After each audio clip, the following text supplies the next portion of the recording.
ইকরাহা ইলা রাব্বিকা মুনতাহাহা। সুবহানাল্লাহ পড়েন। ও নবী, লোকেরা আপনারা জিজ্ঞেস করে কিয়ামত কবে হবে, কিন্তু কবে হবে এটা আপনি কেমন করে বলবেন? এটা তো আপনি জানেন না, গোটা বিশ্বের কেউ জানে না, জানে একজন, তিনি কে? They are asking about the day of resurrection. People are asking you about Qiyamah. Who are you to talk anything about it? Only Allah has the final word regarding Qiyamah. ও নবী, লোকেরা আপনারা কিয়ামত কবে হবে খালি ধরে জিজ্ঞেস করে, তো এই ব্যাপারে আপনি কথা বলবেন কি করে? এই ব্যাপারে কোনো জ্ঞান তো আমি আপনাই দেইনি। কিয়ামত কবে হবে এটা জানি শুধুমাত্র আমি আল্লাহ। চিল্লায় বলেন ঠিক কিনা?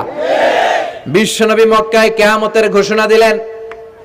বিশ্বনবী বললেন এই পৃথিবী এরকম থাকবে না, সব ভেঙে চুরে খান খান হয়ে যাবে। আল কারিআতু মাল কারিআতু ওয়া মা আদরাকা মাল কারিআহ। বিকট একটা আওয়াজ হবে, ইসরাফিল যখন সিংহায় ফুৎকার দিবে, গোটা বিশ্বটারে মেসাকার করে দিবে কে? আবার বিশ্বনবী শোনাতে লাগলেন ইযা জুলজিলাতিল আরদু জিলজালাহা ওয়া আখরাজাতিল আরদু আসকালাহা।